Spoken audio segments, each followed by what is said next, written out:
প্রেক্ষাপটে এই ককবরক ভাষাকে রাজ্য ভাষার স্বীকৃতি দেওয়ার দাবি জানাতে গিয়ে যে আন্দোলন, তাতে অংশগ্রহণ করতে গিয়ে ধনঞ্জয় ত্রিপুরা শহীদের মৃত্যুবরণ করেছিলেন। স্বাভাবিকভাবেই তার স্মৃতির প্রতি আমি আন্তরিক গভীর শ্রদ্ধা নিবেদন করছি এবং তার যে অবদান ত্রিপুরার ককবরক ভাষা বিকাশের যে সংগ্রাম এখন অব্যাহত রয়েছে, এটাকে অস্বীকার করতে পারবে না।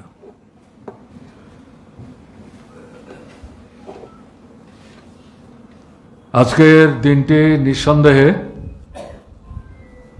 ঐতিহাসিক তাৎপর্যমণ্ডিত দিন। শুনছিলেন আমার আগে তিনজনই কথা বলেছেন, সংক্ষিপ্ত পরিসরে হলো ইতিহাসের কিছু গুরুত্বপূর্ণ বিষয় তাদের কথায় তারা উল্লেখ করার চেষ্টা করেছেন।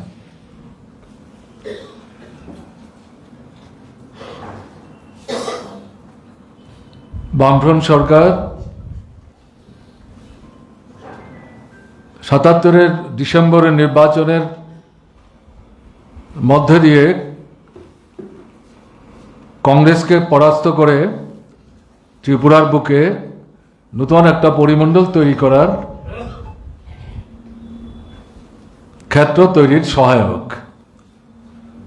৭৮-এর ৫ই জানুয়ারি প্রথম ত্রিপুরার বামফ্রন্ট সরকার শপথ গ্রহণ করে এবং ১৯ তারিখ জানুয়ারির সরকার গঠিত হওয়ার পর সাধারণভাবে যেদিন মন্ত্রিসভা শপথ গ্রহণ করে সচিবালয়ে গেলে পর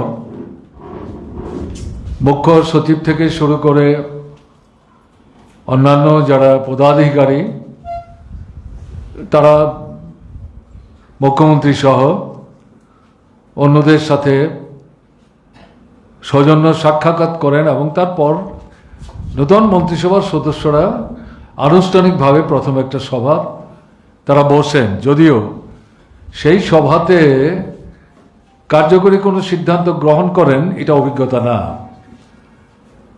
এবং ত্রিপুরার প্রথম বামফ্রন্ট সরকারের ক্ষেত্র প্রকৃত অর্থে প্রথম যে মন্ত্রিসভার বৈঠক, যাতে সুনির্দিষ্ট বিষয়বস্তুকে আলোচনার অন্তর্ভুক্ত রেখে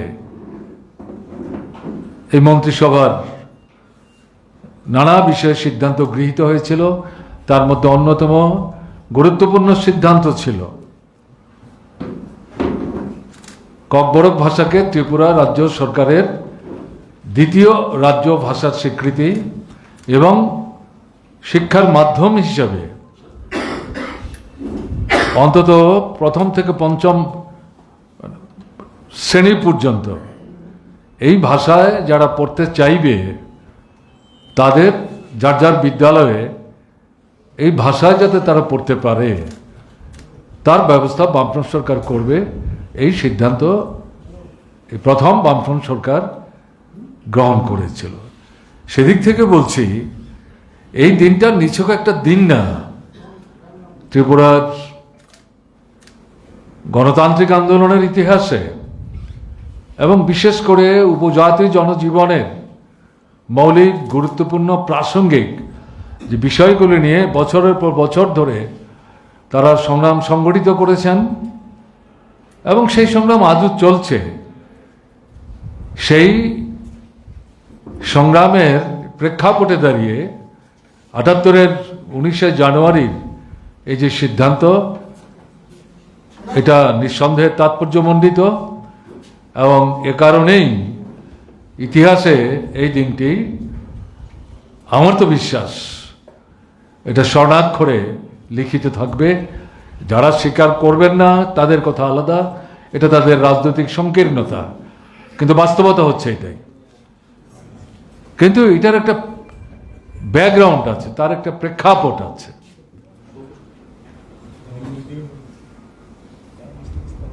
আমার যদি ভুল না হয়, সম্ভবত 1969 সালে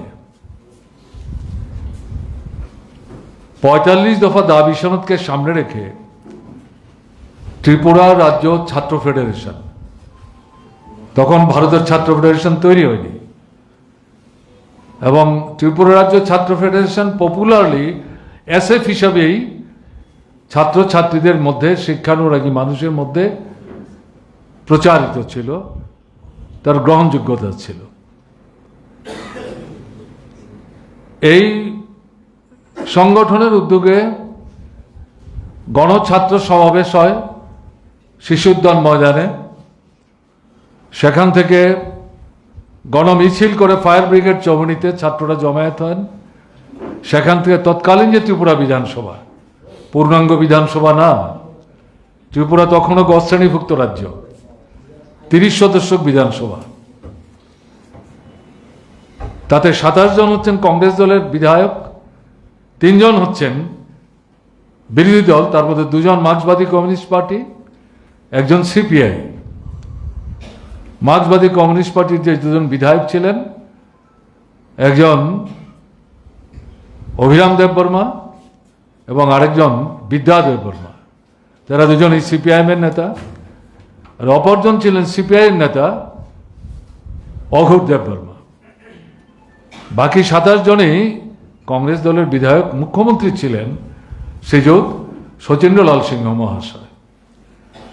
তো বিরোধী দলের যারা বিধায়ক, তাদের দৃষ্টি আমরা আগে আকর্ষণ করেছিলাম যে আমরা বিধানসভা অভিযানে যাব, মুখ্যমন্ত্রীর সাথে আমরা সাক্ষাৎ করব, আমাদের দাবিপত্র তার কাছে উপস্থিত করব এবং তার সাথে আমরা কথা বলতে চাই।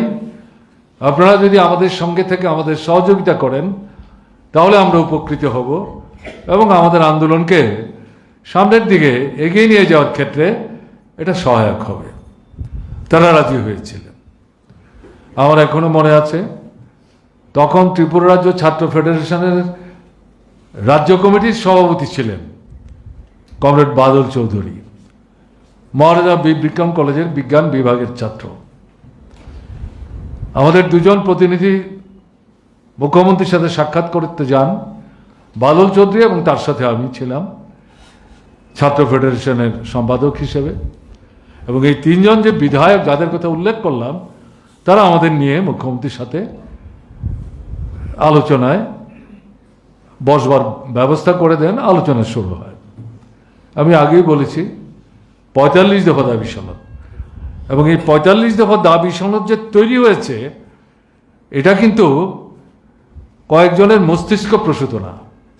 ত্রিপুরায় সেই সময়ে ছাত্র আন্দোলনের ঝড় বয়ে চলছিল, এবং সেই আন্দোলনটা ছিল স্কুলে স্কুলে, কলেজে কলেজে, একটার পর একটা স্কুলে। এটা অনেকটা ছোঁয়াচে রোগের মতো।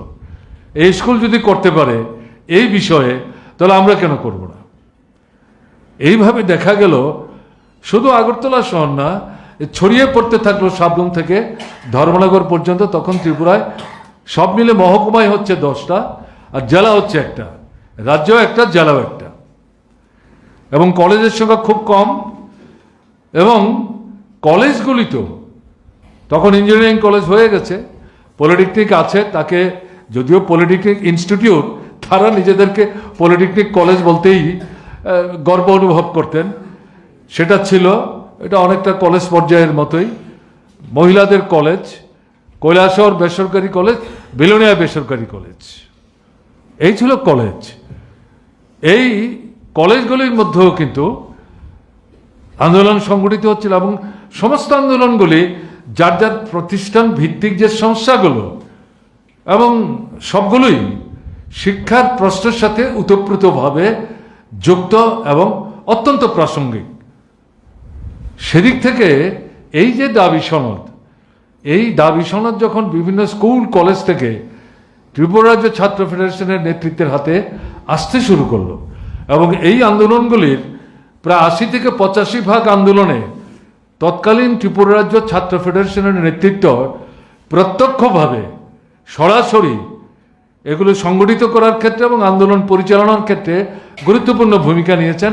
স্বাভাবিকভাবেই তাদের প্রাতিষ্ঠানিক দাবি সনদ তৈরি করা, আন্দোলনের পর্যায়, ধরন, চেহারা কী হবে সেই সম্পর্কে পরামর্শ থেকে আরম্ভ করে সমস্ত ক্ষেত্রে তাদের একটা গুরুত্বপূর্ণ ভূমিকা ছিল। স্বাভাবিক কারণেই এই বিভিন্ন প্রতিষ্ঠানের দাবি সনদগুলো ছাত্র ফেডারেশনের নেতৃত্বের হাতে আসে।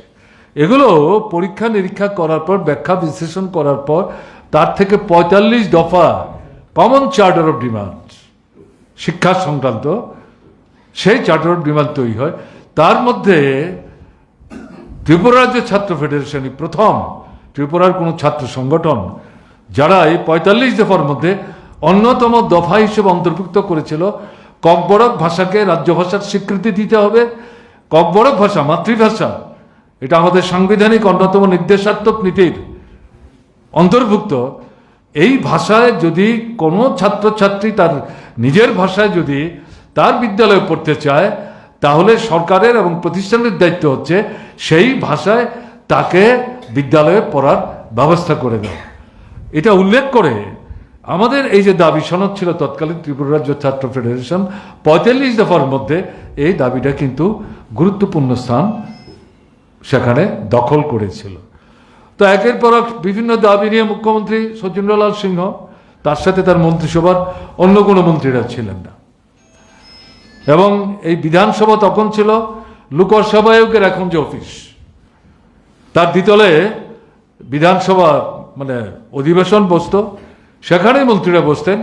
আমাদের নিয়েও দ্বিতলেই কোন একটা প্রকোষ্ঠে মুখ্যমন্ত্রী বসছিলেন, আর যে তিনজন সিপিআইএম এবং সিপিআইয়ের বিধায়ক তারা আমাদের সঙ্গে ছিলেন। তা আলোচনা করতে গিয়ে যেইমাত্র এই ককবরক ভাষার প্রশ্ন আসলো, মুখ্যমন্ত্রী সচিন্দ্রলাল সিংহ মহাশয় তিনি বলে দিলেন, ট্রাইবেল ছেলেরা মেয়েরা তারা তো বাংলা ভাষায় কথা বলে, এই ভাষা তারা বুঝে, লেখাপড়া করছে, বাজার হাট দোকানপাট স্কুল হাসপাতাল সব জায়গায় এই ভাষাই চলে, কাজেই তাদের তো কোনো অসুবিধা হচ্ছে না। হঠাৎ করে তোমরা এই ভাষা কেন এখানে দাবি করছো, কেন উস্কানি দেওয়ার চেষ্টা করছো? The very word he uttered. তো আমরা তো মানে প্রথম একটু মানে বিস্মিত হলাম, মুখ্যমন্ত্রী এরকমভাবে কথা বলছেন। তিনি তো স্বাধীনতা সংগ্রামী, সবচেয়ে বড় কথা তিনি এই রাজ্যের মুখ্যমন্ত্রী, এবং এই রাজ্যের মধ্যে একসময় উপজাতিরা সংখ্যাগরিষ্ঠ ছিলেন, ঐতিহাসিক কারণে তারা আজকে সংখ্যালঘুতে পরিণত। ত্রিপুরার যিনি মহারাজা, যার হাত থেকে ক্ষমতা হস্তান্তরিত হয়ে এই ত্রিপুরার সরকার তৈরি হলো, ৩০ সদস্যের বিধানসভা তৈরি হলো, এই রাজাদের মানে আদি অনাদিকাল থেকে তারা তো উপজাতির জনভুক্তির অন্তর্ভুক্ত ছিলেন। এরকম একটা জায়গায় দাঁড়িয়ে মুখ্যমন্ত্রীকে করে কথা বলতে পারছেন, তাতে আমাদের পক্ষে আমাদের যে ধৈর্যের বাঁধ এটাকে নিয়ন্ত্রণ রাখা তখন কিন্তু সম্ভব ছিল না। ভীষণভাবে সেখানে প্রতিক্রিয়া ব্যক্ত করে তাকে সেখানে জিজ্ঞেস করতে হলো, আপনি স্বাধীনতা সংগ্রামী একজন, এই রাজ্যের মুখ্যমন্ত্রী, আপনি প্রথম মুখ্যমন্ত্রী, এই রাজ্যের ইতিহাস আপনি জানেন, ভাষার সঙ্গে একটা জাতির যে মানে সম্পর্ক, এটার গুরুত্ব আপনি বুঝেন না? পোশাক দিয়ে তো কে কোন জাতিভুক্তের মানুষ সে তো বোঝা যায় না। ইভেন পরিস্থিতির যে ডেভেলপমেন্ট হয়েছে, খাদ্যের যে অভ্যাস, খুব গভীর অভিনিবেশ নিয়ে এটার ভেতরে যদি যাওয়ার চেষ্টা না করা যায়, তাহলে খাদ্যের অভ্যাস দিয়েও বোঝা যায় না। বোঝা যায় কে কোন জাতিভুক্ত, সেটা তার ভাষা। তো এই ভাষা ককবরক ভাষা এবং আমাদের সংবিধানের নির্দেশাত্মক নীতির মধ্যে যেটা উল্লেখ আছে, আমরা সেই দাবি করছি। আমরা তো সংবিধানের বাইরে গিয়ে কেউ তো কথা বলছি না, ভারতবর্ষের বাইরে থেকে কোনো জিনিস ধার করে এনেও তো আমরা কথা বলছি না। ত্রিপুরার মাটিতে দাঁড়িয়ে ত্রিপুরার বিধানসভায় বসে ত্রিপুরার মুখ্যমন্ত্রীর কাছে আমরা এই দাবি করছি, আপনি এটা কি বলছেন? এবং দেখা গেল রাজ্য সরকারের স্বীকৃতি তো দূরের কথা, যে আমরা যে প্রথম এখানে বললাম একেবারে কলেজ, তখন তো বিশ্ববিদ্যালয় কোথায়, তখন তো বিশ্ববিদ্যালয় নাই। কলকাতা বিশ্ববিদ্যালয়ের অন্তর্ভুক্ত ত্রিপুরা মহারাজা বীর বিক্রম কলেজ, আমি তখন মহারাজা বীর বিক্রম কলেজের ছাত্র, বাদল যদিও মহারাজা বীর বিক্রম কলেজের ছাত্র, আমাদের সার্টিফিকেট আছে ক্যালকাটা ইউনিভার্সিটি থেকে। বোর্ড নাই, school board, West Bengal board of secondary education. আমি যে মাধ্যমিক পরীক্ষা পাশের সার্টিফিকেট পাই, এটা তো West Bengal board of secondary এডুকেশনের, এবং আমার যে বিকম পাশের সার্টিফিকেট ক্যালকাটা ইউনিভার্সিটির সার্টিফিকেট। কাজে প্রশ্ন তো নেই। তো বুঝতেই পারছি আমরা রাজন্য শাসনে কি হয়েছে আর কংগ্রেসের শাসনই বা কতটুকু কি হয়েছে। এরকম একটা জায়গায় দাঁড়িয়ে তার কাছে আমরা যেটা বললাম, আমরা তো কলেজ অবধিও বলছি না, মায়ের ভাষায় পড়তে পারবে না বাচ্চাটা, সেই ভাষায় তাকে আপনি ক্লাস 1 থেকে ক্লাস 5 পর্যন্ত পড়ার ব্যবস্থা করবেন না, তাতে কি অসুবিধা আছে? সেখানে দেখা গেল তিনি উত্তেজিত হয়ে বলছেন উপজাতিদের উস্কে দেওয়ার চেষ্টা করো না। মানে এরকম আলোচনার মধ্যে দিয়ে গিয়ে বলা যায় গোটা দাবিটাকে তিনি নস্যাৎ করার চেষ্টা করলেন, ছুঁড়ে ফেলে দেওয়ার চেষ্টা করলেন। এই ইতিহাস সবাই জানে না। এটা ব্যক্তিগতভাবে শচীন্দ্রলাল সিংয়ের বিচ্ছিন্ন অবস্থান, এটা মনে করলে ভুল করা হবে। এটা তাদের রাজনৈতিক অবস্থান, এটা আমাদের বুঝতে হবে। তার জন্য কথাটা আমি উল্লেখ করলাম। আমরা সেদিনই বুঝে গিয়েছিলাম যে এই সরকারের কাছ থেকে অনুরোধ বিনিময় করে দাবি আদায় করা যাবে না, লড়াই ছাড়া কোনো বিকল্প নাই। ঐক্যবদ্ধ বৃহত্তর সংগ্রাম আমাদের এই সরকারের বিরুদ্ধে জারি রাখতে হবে, অনিচ্ছুক খাত থেকে লড়াই করে দাবি আদায় করতে হবে। সে লড়াই চলল। আমি মাঝের বিস্তৃতের সময় যাচ্ছি না। 10 বছরের ব্যবধানে 77-এর বিধানসভা নির্বাচনে রাষ্ট্রপতি শাসনাধীন ত্রিপুরা কংগ্রেস পরাস্ত হয়েছে। 78-এর জানুয়ারিতে বামফ্রন্ট সরকার 5ই জানুয়ারি শপথ গ্রহণ করে।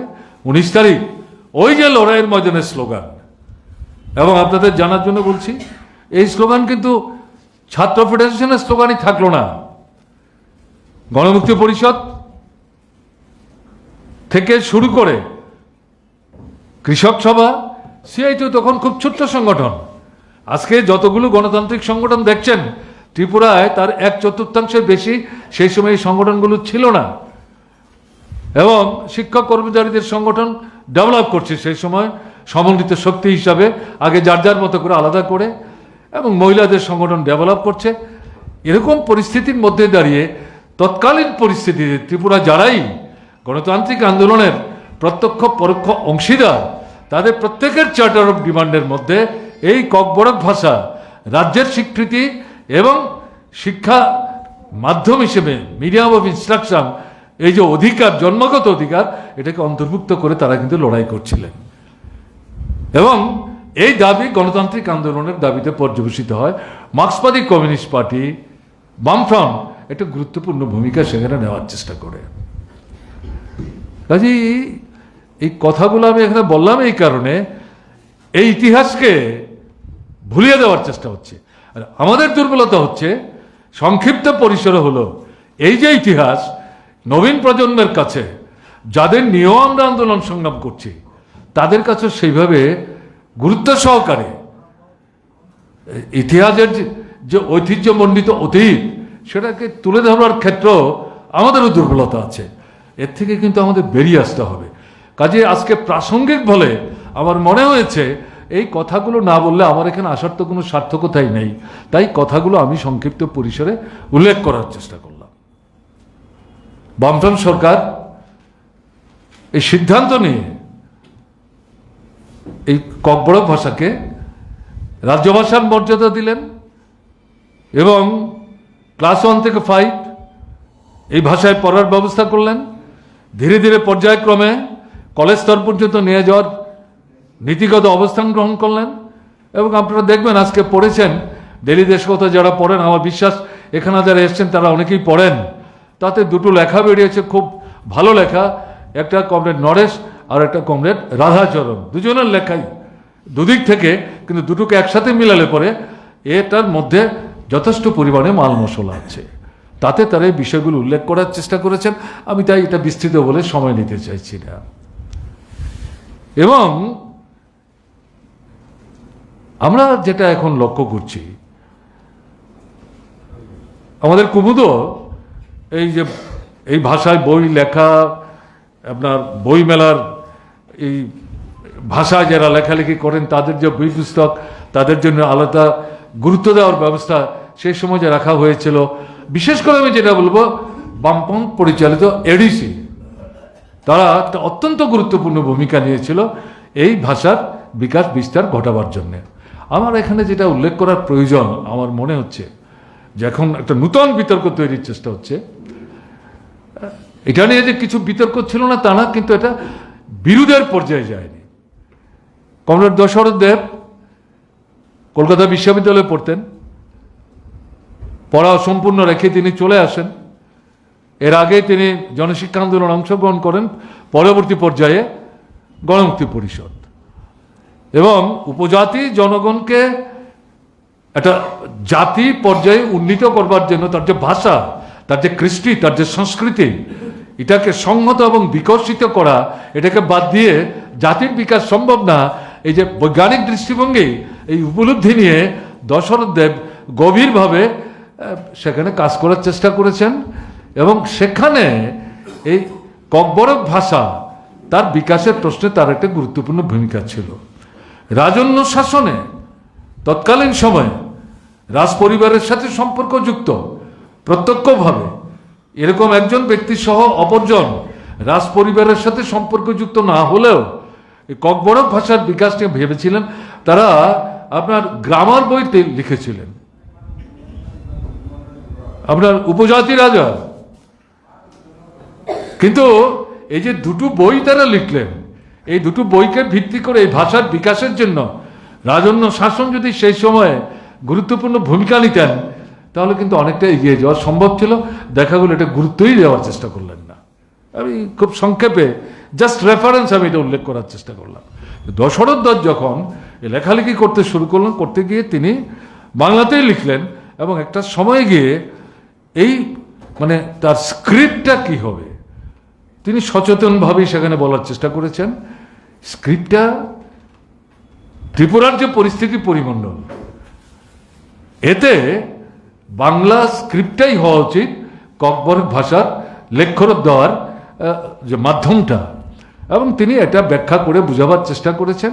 আমাদের বিভিন্ন লেখালেখিতে এগুলো আগেও উল্লেখ করা হয়েছে, আমি সময় বাঁচাবার জন্য বলছি। তিনি উল্লেখ করার চেষ্টা করেছেন। ইতবছরে 67 সালের শেষের দিকে যুব সমিতি তৈরি হয়েছে। তারা তখনও টিএসএফ তৈরি করেনি, পরবর্তী পর্যায়ে তারা টিএসএফ তৈরি করে। কিন্তু যখন দেখা গেল দশরথ দেব বাংলা হরফটাকে ব্যবহার করে ককবরক ভাষার ডেভেলপমেন্টের পক্ষে স্ট্যান্ড নিলেন, ব্যাখ্যা বিশ্লেষণ করে, উপজাতি যুব সমিতির পক্ষ থেকে তারা বাংলার তীব্র বিরোধিতা করেছেন। ঘটনা কিন্তু তা না, তারা সেখানে ভিন্নমত পোষণ করে সেই জায়গায় আপনার রোমান হরফের কথা বলেছেন। এবং এই পরিস্থিতিতে দশরথ দেবের যে অবস্থান, তৎকালীন বামফ্রন্ট সরকার এই অবস্থানটা গ্রহণ করেছে। বামফ্রন্ট সরকার মনে করেছে এটার মধ্যে বাস্তব বৈজ্ঞানিক ভিত্তি আছে। এখন রোমান হরফের কথা যখন তুলল উপজাতি যুব সমিতির পক্ষ থেকে, দশরথ দেব যেমন বিরোধিতা করেননি, বামফ্রন্ট সরকারও বিরোধিতা করেনি।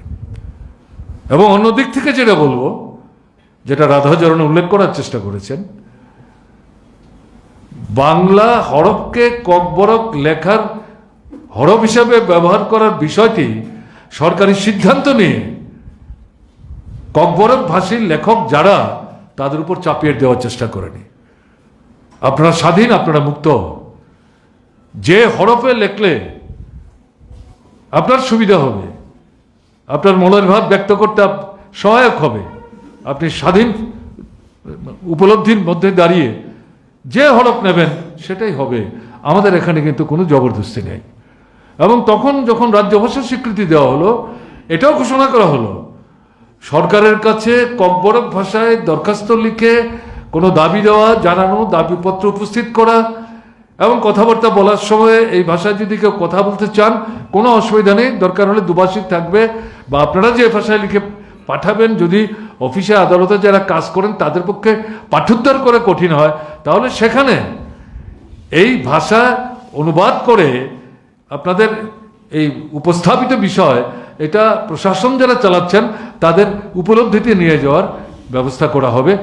এই যে বিষয়টা, এই ব্যবস্থাটা কিন্তু সেখানে রাখা হয়েছিল এবং বলা হয়েছিল এটা রোমান হবে না বাংলা হবে, এটা ভবিষ্যৎ ঠিক করবে। এবং এটা কারা ঠিক করবেন? একটা রাজ্য সরকার এটা ঠিক করতে পারে না, এবং এটা প্রশাসনিক সিদ্ধান্তের দ্বারা হয় না, এটা জীবনের অভিজ্ঞতার মধ্য দিয়ে হবে। ভাষা তার নিজের পথ সে ঠিক করে নেবেন।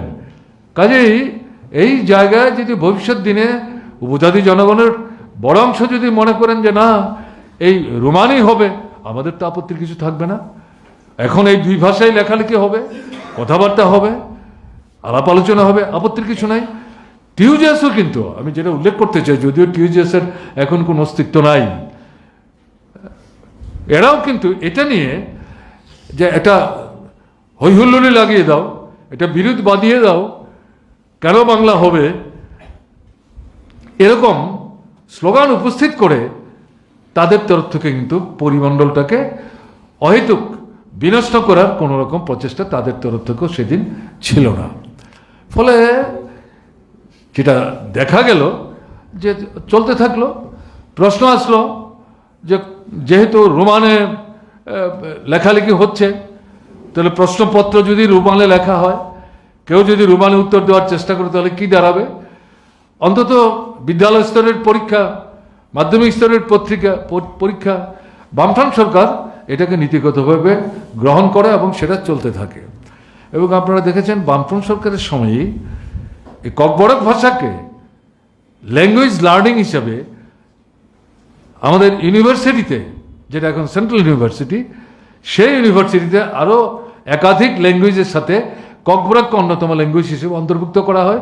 যারা ককবরক নিয়ে এই মাস্টার ডিগ্রি করতে চান বা রিসার্চ করতে চান, এই সুযোগ কিন্তু আমাদের ইউনিভার্সিটিতে থাকবে।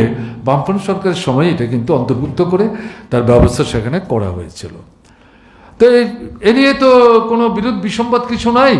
এখন হঠাৎ করে যেটা গিয়ে দেখা গেল যে তীব্রামথা তারা এই রোমান হরফটাকে ভিত্তি করে এটা খুব বড় সড়ো আন্দোলন ইত্যাদি তৈরি করবার জন্যে একটা পরিমণ্ডল তারা তৈরি করবার চেষ্টা করছেন, এবং বিষয়টাকে এমনভাবে উপস্থিত করার চেষ্টা করছেন যে এটাই এখন উপজাতি জনজীবনের মূল সমস্যা, আর জন্য কিছু সমস্যা নাই।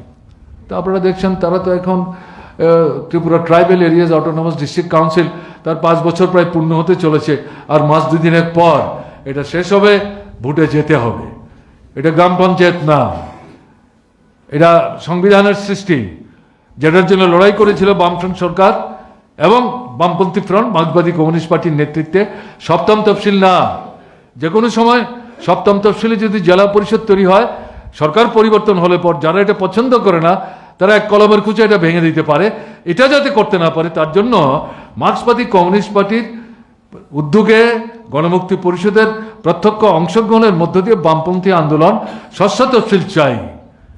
যদিও মোরারজি দেশাই এটা গ্রহণ করেননি, কিন্তু মোরারজি দেশাই যখন থাকলেন না, বিধানসভায় যখন সর্বসম্মতিক্রমে এই প্রস্তাব পাশ হলো, তখন ইন্দিরা গান্ধী প্রধানমন্ত্রী, তিনি বাধ্য হয়েছিলেন যে বিধানসভায় যখন এই দাবি সর্বসম্মতিক্রমে গৃহীত হয়েছে আর এটাকে বিরোধিতা করা যায় না। যদিও তিনি জানতেন ত্রিপুরায় তার দল কংগ্রেস তারা কিন্তু এই 6ষ্ঠ তফসিল আর 7ম তফসিলকে তারা তো জেলা পরিষদেরই পক্ষে না। আমার এখনো মনে আছে অশোক ভট্টাচার্য এমপি নির্বাচনে তিনি প্রতিদ্বন্দ্বিতা করেছিলেন এবং তিনি ঘুরে ঘুরে বক্তৃতা করেছেন, আমাকে জয়যুক্ত করে যদি দিল্লি পাঠাতে পারেন তাহলে আসাম ত্রিপুরার বর্ডার ক্রস করে এই 6ষ্ঠ তফসিল এই ত্রিপুরায় ঢুকতে দেব না। That was his main issues, one of the issues. তাহলে আমি কথা বললাম, এগুলি নতুনরা অনেকে জানেন না। এনে অশোকবাবু নেই, এখন তার বলে যাওয়া কথার উপর ভিত্তি করে তাকে তো সাপন্ন করার কোনো অর্থ নেই, কিন্তু ইতিহাস তো তার যে রেফারেন্স সেটা আমি এখানে জাস্ট একটু উল্লেখ করার চেষ্টা করলাম। তো এই জায়গায় দাঁড়িয়ে তারা আজকে এডিসি চালাচ্ছেন। সমস্যাটা কি? ইংরেজি মাসের প্রথম সপ্তাহে 1-2 তারিখ কর্মচারীদের বেতন হবে কিনা এডিসি অনিশ্চয়তা ভুগছে। কয়েক শত রিটায়ার করেছেন, তার মধ্যে সম্ভবত 85 থেকে 90 জনই ট্রাইবেল। তারা পেনশন পাচ্ছেন না, তারা কোর্টে গেলেন, সুপ্রিম হাইকোর্ট সেখানে রায় দিলেন যেদিন থেকে তারা রিটায়ারমেন্টে গেছে সেদিন থেকে আজ অবধি যত মাস তাদের যে পেনশন সবটা একসাথে করে অত তারিখের মধ্যে দিতে হবে, এবং ওই সময় থেকে 9% ইন্টারেস্ট দিতে হবে, এবং রাজ্য সরকারের দৃষ্টি আকর্ষণ করেছে। সম্বিত ফিরছে, এডিসির সম্বিত ফিরছে, ভাই সরকারের সম্বিত ফিরছে? ফিরছে না তো। কাজ নাই, অনাহার মৃত্যু, সন্তান বিক্রি। কাজের জন্য আগে ট্রাইবেল ছেলেরা যেত, এখন ট্রাইবেল মেয়েরাও বাইরে যাচ্ছে, ত্রিপুরার বাইরে যাচ্ছে। সেখানে গিয়ে 8-10 হাজার টাকার চাকরি, তাতে ঘর ভাড়া দিলে পরে খাবার থাকে না, খাবারের পয়সা খরচ করলে ঘর ভাড়া দিতে পারে না। অথচ মা বাবার সঙ্গে কথা বলে গেছেন আমরা কিছু পাঠাবো, তারপরে তারা কিছু পাঠাচ্ছেন, অনাহারে তারা দিন কাটাচ্ছেন। সেখানে বেগুড়ে মারা যাচ্ছে, সেই মৃতদেহ ফিরিয়ে আনতে পারছে না, ওখানেই তাদেরকে সমাধিস্থ করতে হচ্ছে। রাস্তাঘাট অচল, বিদ্যুৎ ত্রিপুরা উদ্বৃত্ত, বাংলাদেশে বিক্রি করে আমরা 70-80 কোটি টাকা রোজগার করতাম, এখন ত্রিপুরায় জায়গায় জায়গায় দেখা যাচ্ছে অন্ধকারে ঘন্টার পর ঘন্টা কাটাতে হচ্ছে। সেচ ব্যবস্থা ভেঙে পড়েছে, পানীয় জল ব্যবস্থা, সেখানে পরিস্থিত পানীয় জলের যে ব্যবস্থা এগুলো নষ্ট হয়ে গেছে। বাজার হাট সেখানে তছনছ হয়ে গেছে। স্কুলে হেডমাস্টারমশাই নেই, পড়াবার মাস্টারমশাইয়ের সংখ্যা কম, কলেজে প্রিন্সিপাল নাই, সাবজেক্ট পড়াবার জন্য অধ্যাপক নাই, হাসপাতালে ডাক্তার কম, নার্স কম, স্বাস্থ্যকর্মী কম, 7-8টা ঔষধ, জীবনদায়ী ঔষধ বামফ্রন্ট সরকার বিনা পয়সায় গরিব মানুষকে আমরা দেওয়ার ব্যবস্থা করতাম, সব বন্ধ। সাধারণ ছোট্ট একটা অপারেশন করতে গেলে পর সুই, সুতা, গজ, ব্যান্ডেজ এটা রুগীর পরিবারকে কিনে দিতে হচ্ছে। গ্রামের ডাক্তারবাবু রুগীকে হাসপাতালে ভর্তি করতে সাহস পান না, কেন? বলছে ভর্তি করলে তো খাওয়াতে হবে, পয়সা কোথায়? পয়সা নাই তো। আগরতলায় পাঠিয়ে দিচ্ছে, জেলা হাসপাতালে পাঠিয়ে দিচ্ছে। বলে কি করে যাব? বলো না আমরা অ্যাম্বুলেন্স আছে, অ্যাম্বুলেন্স দিয়ে দেবো। খুশি। ড্রাইভারের কাছে গেলে বলছে ড্রাইভার পয়সা দিন, পেট্রোল ডিজেল কিনতে হবে। আরে কি বলছেন? বলে পেট্রোল ডিজেল নাই তো। বলে পেট্রোল ডিজেলের পয়সা যদি আমরাই দিতে পারতাম তাহলে হাসপাতাল আসছি কেন? আমরাই তো প্রাইভেট ডাক্তারের কাছে গিয়ে দেখিয়ে তার পরামর্শ নিয়ে এখান থেকে বাজার থেকে ওষুধ কিনে যেতে পারতাম, তোমাদের কাছে কেন আসতাম? এগুলো তো মানুষের কাছ থেকে শোনা, আমাদের তৈরি করা কথা নয়। ট্রাইবেল এলাকার মায়েদের, বোনেদের সখ্যাতে এই কথাগুলি বলছেন, এবং তারা নিজেরাই বলছেন নিজেদের পায়ে নিজেরা আমরা করুণ মেরেছি। এই ভুল আর যাতে ভবিষ্যতে আমরা না করি, এই তিক্ত অভিজ্ঞতা থেকে আমাদের এই শিক্ষাটা হচ্ছে। তাহলে এর জন্য দায়ীটাকে, এডিসিটা কে চালাচ্ছে? ত্রিপুরামথা। এরাই সাহায্য করছে 23-এর নির্বাচনে এই বিজেপি সরকারটাকে টিকে থাকতে। না হলে পরে তো উপজাতি ভোটারদেরকে যদি তারা বিভ্রান্ত করতে না পারতেন তাহলে তো এই সরকার আসতে পারে না। তাহলে এই জায়গায় দাঁড়িয়ে দেখবেন কয়েক মাস পরে পরেই নতুন স্লোগান আমদানি করছে। যখন দেখছে এটা আর জনগণের দৃষ্টি আকর্ষণ করতে সেভাবে সক্ষম হচ্ছে না, তখন এটা পরিবর্তন করে একটার পর একটা নতুন স্লোগান। এখন সর্বশেষ স্লোগান যেটা হচ্ছে সেটা হচ্ছে আপনার এই রোমান হরফের এই প্রশ্নটাকে সামনে এনে এই স্লোগান তুলতে আমাদের কোনো আপত্তি নেই। এই দাবি তোলাটা অপরাধ না, এটা ডেমোক্রেটিক রাইটসের মধ্যেই পড়ে। কিন্তু এই মুহূর্তে ত্রিপুরা রাজ্যের উপজাতি জনগণের জীবনে, এডিসি এলাকা সাধারণ মানুষের জীবনে এটাকে মূল সমস্যা। কেউ কেউ অনুভব করেন এটা, তারা তো এটা অনুভব করেন না। আমি যে বিষয়গুলি সংক্ষেপে উল্লেখ করার চেষ্টা করলাম, এগুলোই তো মানুষ প্রতিদিন প্রতিনিয়ত। রেশনের দোকানে ঠিক মতো জিনিস পাওয়া যায় না, চাকরি কোথায়? নিয়মিত চাকরি নেই। 1 বছরের জন্য একজনকে চাকরিতে রাখছে না, 8 মাস 9 মাস পর ছাঁটাই করছে, তারপরে এখান থেকে কিছু বাদ দিচ্ছে, দিয়ে ঝেড়ে ফুরে একটা ছোট্ট অংশকে নেওয়ার চেষ্টা করছে। তাহলে এই যে পরিস্থিতিটা চলছে, এই পরিস্থিতিতে দাঁড়িয়ে এডিসির যারা পরিচালক তাদের দায়িত্বটা কি? তাদের দায়িত্ব হচ্ছে এই মূল সমস্যাগুলি নিয়ে কথা বলা। তারা বলছে না তো, বরং নিজেদের পিঠের চামড়া বাঁচাবার জন্য, মানুষের খুব বিক্ষোভকে বিপথে পরিচালিত করবার জন্য এ জাতীয় এই মুহূর্তের যেটা নন ইস্যু, এই ইস্যুটাকে সামনে এনে একটা বিভ্রান্তির পরিমণ্ডল তৈরি করার চেষ্টা করছে। এবং আপনারা দেখছেন ট্রাইবেল নন ট্রাইবেলের মধ্যে বিরোধ বাঁধাবার, এক থেকে অপরকে সরিয়ে দেওয়ার চেষ্টা করছে ত্রিপুরামথা। আর বিজেপি আরএসএস বিশ্ব হিন্দু পরিষদকে নিয়ে তারা হিন্দু মুসলমানের মধ্যে বিভাজন তৈরি করে এক থেকে অপরকে দূরে নিয়ে যাওয়ার চেষ্টা করছে। বলে এই সমস্ত বিষয়গুলি মিলে তারা একটা ধোঁয়াশা তৈরি করার চেষ্টা করছে, নন ইস্যুকে ইস্যু বানাবার চেষ্টা করছে। তাই এই কারণে বলছি যে আমাদের এদের এই যে প্রচেষ্টা, এই প্রচেষ্টার পেছনে যে তাদের যে কৌশল, এটাকে জনগণের সামনে কিন্তু উপস্থিত করতে হবে। হ্যাঁ, এটা ঠিক আছে, কেউ যদি রুমানকে যদি গ্রহণ করে উপজাতাংশের মানুষ, আপত্তি কি? আপত্তি নাই তো কিছু। কিন্তু এটাই তো এই মুহূর্তের বড় সমস্যা না। কাজেই এই যে মূল বিষয়গুলো, এই বিষয়গুলো নিয়ে কিন্তু সামনের দিনে বৃহত্তর আন্দোলন আমাদের গড়ে তুলতে হবে। এবং এর সাথে এখন কি চলছে?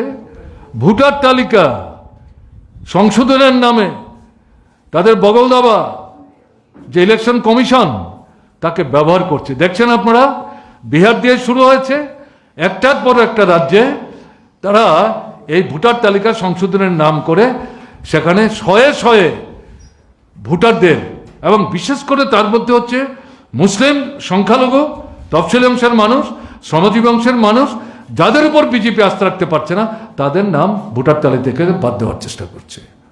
সে একটা ঘটনা। আপনার ওয়ার্কিং ক্লাসের যে অধিকার ব্রিটিশের বিরুদ্ধে লড়াই করে আদায় করেছে, স্বাধীনতার পর লড়াই করে দাবি আদায় করেছে, 29 থেকে 30টা গুরুত্বপূর্ণ গণতান্ত্রিক ট্রেড ইউনিয়ন রাইট, এর সঙ্গে অর্থনৈতিক বিষয়গুলি যুক্ত, এগুলো বাতিল করে দিয়ে তারা 4টা কোড তৈরি করেছে এবং সেই কোড চালু করে দেওয়ার পদক্ষেপ তারা গ্রহণ করেছে। এর বিরুদ্ধে মানুষ কিন্তু গর্জে উঠবার চেষ্টা করছেন। আগামী 12ই ফেব্রুয়ারি সারা ভারতবর্ষে তারা ধর্মঘটের ডাক দিয়েছে, শ্রমিকদের যে ট্রেড ইউনিয়ন, এবং তাকে সমর্থনের হাত বাড়িয়েছে কৃষকদের যে সংঘবদ্ধ মোর্চা, তারা সেখানে বলছেন আমরা তোমাদের সঙ্গে আছি। এবং এই সাথে দেখা গেল গত 18 দিন 19 দিনের জন্য যে লোকসভার অধিবেশন হলো, সেখানে বিরোধীদের প্রায় তারা যে ইস্যুগুলি নিয়ে কথা বলতে চাইলেন, কথাই বলতে দিল না। প্রধানমন্ত্রী এবং তার পছন্দের লোকরা তারা ঠিক করতেন কোন বিষয়ে কথা হবে, তারা কথাটা বলবে, অন্যদের কথাটা বলতে দেবে। এবং সেখানে গিয়ে দেখা গেল রেগাই বাতিল করে দিল। এটা লড়াইয়ের ফসল। বামপন্থীরা যদি 63 জন এমপি নিয়ে সেদিন ডক্টর মনমোহন সিংয়ের নেতৃত্বে কংগ্রেস সরকার তৈরি করতে সাহায্য না করতেন, তাহলে কিন্তু এই রেগা আইন তৈরি হয় না। এই রেগা আইনের যে সুযোগ, তার অর্থ দারিদ্রতা দূর হয়েছে ঘটনা তা না, ঘরে ঘরে কাজের ব্যবস্থা হয়েছে ঘটনা তা না, অর্ধাহার অনাদাত তুলনামূলকভাবে খানিকটা নিয়ন্ত্রণের মধ্যে আনা সম্ভব হয়েছিল। এটা চাহিদার ভিত্তিতে কাজ, তার জন্য আলাদা করে বাজেট, এটা নির্দিষ্ট কোনো অঙ্ক তা না। এই সমস্ত বাতিল করে দেয়। আমি বিস্তৃত যাচ্ছি না। একটা বলা যায় জনবিরোধী, মালিকদের স্বার্থ রক্ষা করার জন্য, শোষকদের স্বার্থ রক্ষা করার জন্য, মজুরদের নিংড়ে নেওয়ার জন্য নতুন যে আইন তারা তৈরি করেছে, এই রামের নামে শামের নামে, সেই আইন তারা সামনে এনে মানুষকে চাপে ফেলবার চেষ্টা করছে। এই যে বিষয়গুলো আমাদের রাজ্যের ভেতরে যে জ্বলন্ত সমস্যা, তার সাথে জাতীয় স্তরে এই যে 2-3টা গুরুত্বপূর্ণ বিষয় চলে আসলো, এগুলি বাদ দিয়ে আমরা কী করে চিন্তা করব? এগুলো নিয়ে যাতে আমাদের ভাবনা চিন্তার কোনো সুযোগই না থাকে, সেই দৃষ্টিভঙ্গি নিয়ে তারা আমাদেরকে এদিক সেদিক নিয়ে যাওয়ার চেষ্টা করছে। তাই আমি আমার কথা শেষ করার আগে যেটা বলবো, যে এই জায়গাতে চোখ কান খোলা রেখে এই যে কৌশলী অবস্থান নেওয়ার চেষ্টা করছে একদিকে বিজেপি, আরেকদিকে তীব্রামথা, তাদের চেহারাটা উন্মুক্ত করতে হবে এবং সাধারণ মানুষকে লড়াইয়ের ময়দানে সংঘবদ্ধ করে ন্যায্য দাবি যা হরণ করার চেষ্টা করছে তা রক্ষা করা, এবং যে দাবি তারা মানতে চাইছে না সে দাবি আদায় করার সংগ্রাম তীক্ষ্ণ করতে হবে। এটাকে বাদ দিয়ে আমরা যদি রোমানের কথার মধ্যে সব সীমাবদ্ধ থাকি, তাহলে কিন্তু এটা যথার্থ হবে না। এই কথাগুলো আপনাদের সামনে বলে আমাকে এখানে বলবার জন্য আহ্বান করা হয়েছে, কথা বলতে দিলেন, আমি বলতে পারলাম, তার জন্য আপনাদেরকে অভিনন্দন জানিয়ে আমি আমার কথা বলা শেষ করছি। ভালো থাকবেন, আমার নমস্কার নেবেন। Chini mani kok borok obono chini yareng tai chini langma o kok baise chini chini mong tini chini chirai rok chini o kok ni chati no tui beskango kasai tongo chini o bedek ketal rok chini kok no warna ni tai chini kok borok ni mong no gerak te kaham khaina ni engbai thung tini sini kok borok shalo jeng titi edisi ni engge Chini kok borok no teibo kujuk kasari uitlangnani semai tango. Chungjo to hamjago. Kok buruk